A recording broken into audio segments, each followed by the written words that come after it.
With the increasing pressure from Admiral Tarkin and the Galactic Senate, the Jedi Council have no choice but to expel Jedi padawan Ahsoka Tano and leave her fate to the Republic Military Tribunal.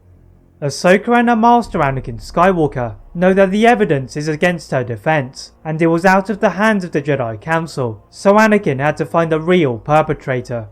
Whilst Ahsoka stood on trial with the help of Senator Amidala, Anakin entered into the depths of Coruscant's underworld, finding Asajj Ventress. The former Separatist ally is able to guide Anakin to the Jedi Barriss Offee, and the Jedi Knight had his suspicions. As he entered the Padawan quarters, he ignites his lightsaber, and Barriss defends with the lightsabers of Ventress. Dueling through the temple, Anakin eventually overpowers Barriss and arrests her just before Palpatine could sentence Ahsoka. Despite Barriss's confession to the bombing of the Jedi Temple, Ahsoka's faith in the Order had been shaken, and she left the place she called home. But what if Ahsoka had stayed in the Jedi Order? How would this affect Anakin's turn to the dark side? Would this scupper Palpatine's plans? As you'll find out, Ahsoka's decision will shape the face of the Clone War. As Ahsoka stood in the council chamber, she was surrounded by Anakin and the council members, hearing their apologies. The Jedi Padawan was internally disgusted with Master Windu, as he regarded it as a personal trial for herself, rather than admitting to the council's mistakes, but he did at least hint at her becoming a Jedi Knight. Turning to face her own master, he holds her silk beads in anticipation, and Ahsoka pauses before taking them in her hand. Anakin is relieved, but feels guilty that Ahsoka is only staying for him, and Yoda begins the ceremony to knight Ahsoka. Afterwards, Yoda asks Ahsoka to talk to him in his quarters, and he knew that Ahsoka did not want to stay for the sake of being a Jedi, rather for her master. The new Jedi Knight is given a special mission to try and find a way to capture Dooku. Ahsoka is hesitant, as Anakin and Obi-Wan had failed multiple times to apprehend the Sith, but she had the guidance of the Force. Bowing to Yoda, who returned her old lightsabers, her first instinct was to visit Anakin, and her master was busy mending his starfighter. Ahsoka tells him of her mission to capture Dooku, and Anakin is equally skeptical, until he had the idea of visiting Senator Amidala for her assistance. Ahsoka admits to Anakin that she had known about his marriage with Senator Amidala, and the Jedi feels a great weight off of his shoulders, until she implores him to tell Obi-Wan. Anakin is mortified at the thought, as he expected Obi-Wan to tell the Jedi Council, but Ahsoka is insistent, before leaving the temple.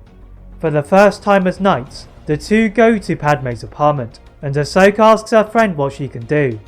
The Senator is about to make a trip to the planet of Scipio, much to the annoyance of Anakin, as this would mean meeting the devilish Rush Clovis, but a chance to lure Dooku.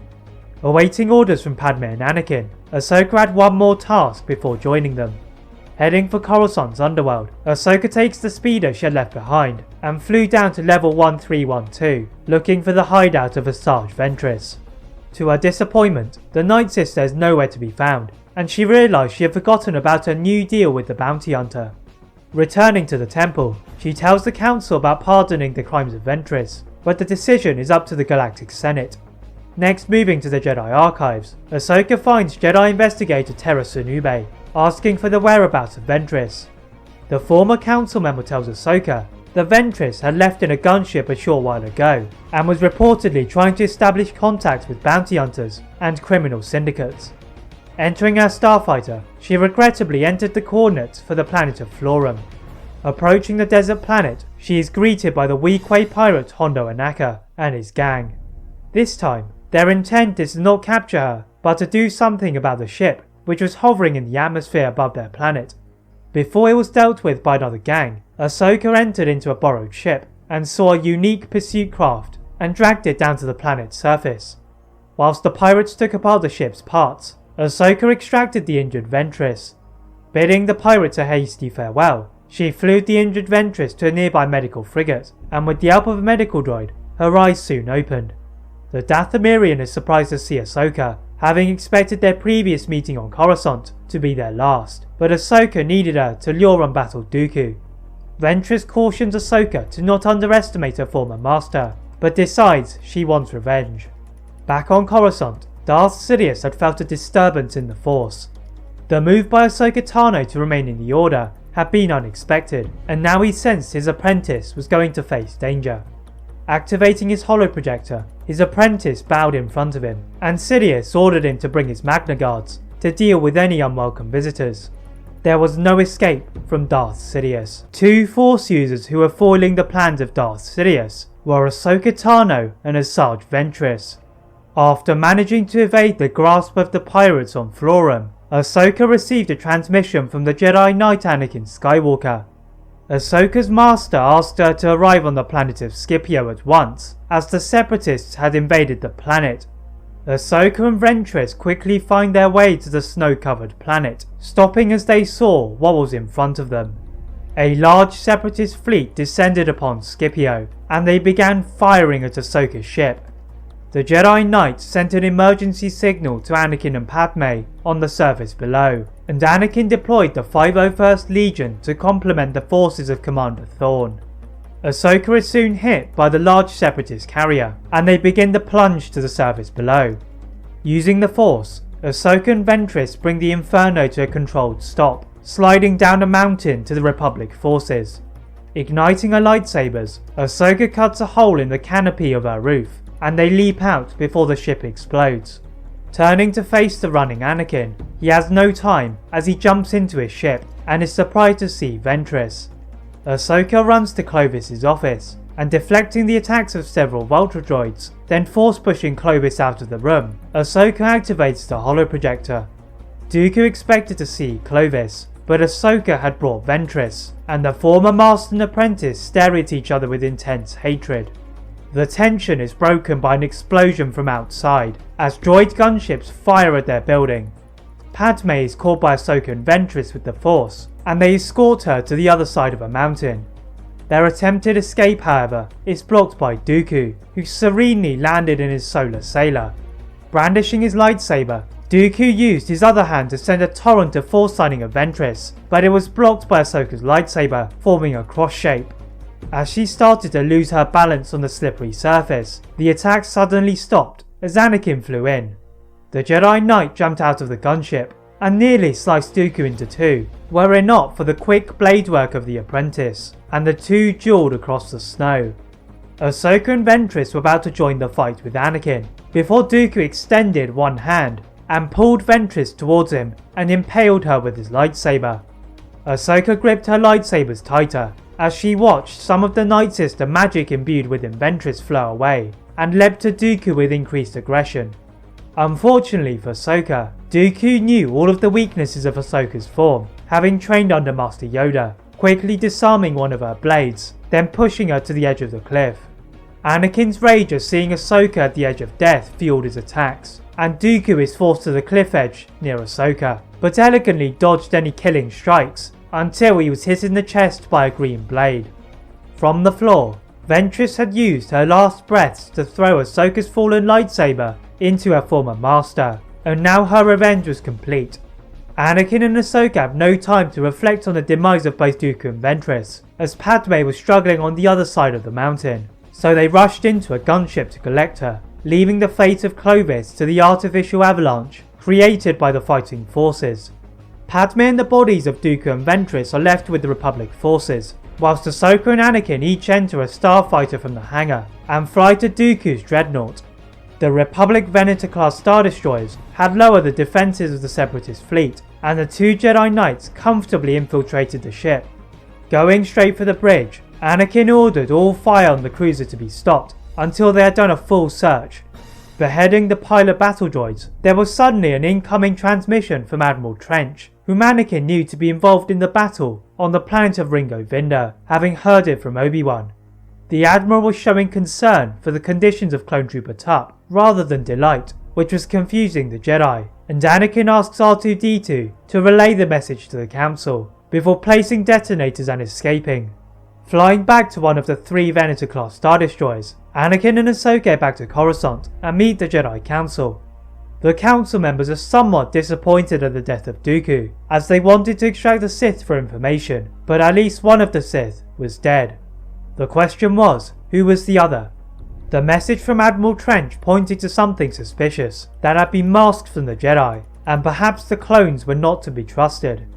Their thoughts are interrupted when they received a transmission from Jedi Master Shaak Ti that the Separatists were trying to cover the secrets of the clones. The Jedi stare at each other in wonder as the activity on Kamino reflected what they had intercepted from Admiral Trench.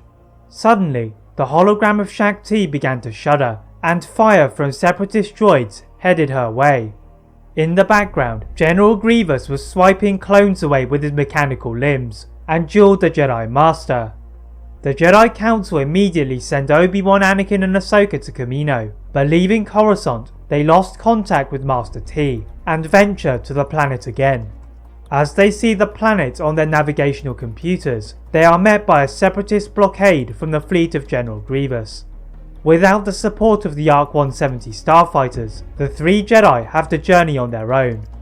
Obi-Wan is the first to be attacked by a swarm of buzz droids, and Anakin pushes Obi-Wan towards Grievous's dreadnought, whilst Ahsoka carves her way through the Separatist tri-fighters. The three Jedi slide into the hangar bay, and have to battle through a legion of super battle droids, then find escape pods to the surface below. Ahsoka and Anakin find a path to the platform, but Obi-Wan is only able to find the water, and they have no time to help Obi-Wan to the clone complex.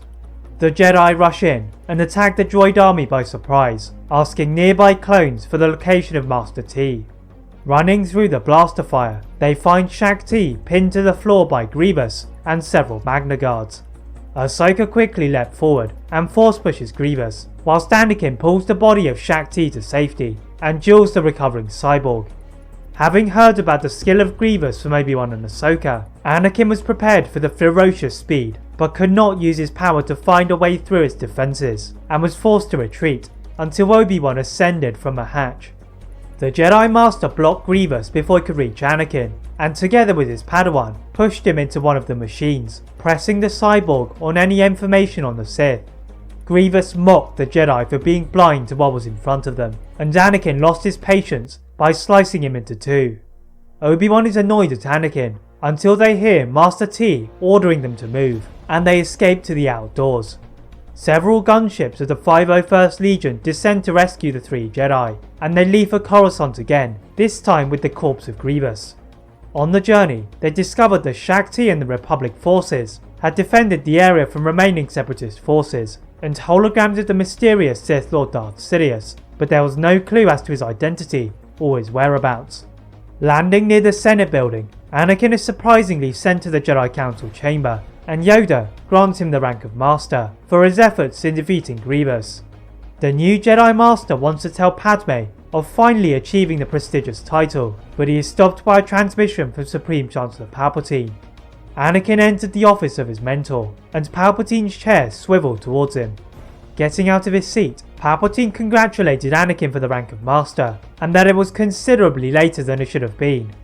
The secret Sith Lord continues to attack the Council for their treatment of Anakin, and the Jedi Master begins to have doubts about his place in the Order. In that moment, the doors to the office flew open, and Mace Windu led a group of Jedi Council members. Anakin turned to Palpatine in confusion, blocking the Jedi from his mentor, but Windu orders him to move.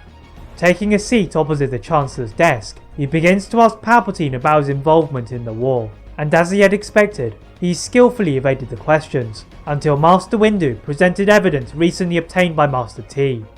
The Master of the Order brought out a small holoprojector, and it showed the hooded Darth Sidious telling Kamino and Prime Minister Lama Su that his control over the Senate would soon lead to control over the galaxy. The Jedi rise to their feet and ignite their lightsabers, ready to arrest the Sith Lord, until the desk sent them back into the office walls. Palpatine stood from his seat, and his lightsabers were summoned from the sleeves of his robes. Walking past the still confused Anakin, Palpatine decapitated several Jedi Masters, and dueled with Obi-Wan. The Jedi Master was still feeling the effects of his trip to Kamino, and Palpatine cut his shoulder. Anakin's confusion turned to anger, and he made a move to attack, but was projected into the window by a force-lightning attack, watching as Windu cut off Palpatine's hands. Palpatine begged Anakin to help, but he was cut short by two blades protruding through his torso, as Ahsoka had arrived from nowhere and killed the Sith Lord, who had nearly ruined her life as a Jedi. Justice had been served. That is it for What If Ahsoka Stayed in the Jedi Order. If you enjoyed this, please like this video, turn on that notification bell, subscribe to this channel, and my other channel What If Films for more what ifs. And as always, leave a comment on what if you'd like to see next, and how I can improve my videos. Thank you all very much for watching, and see you next time.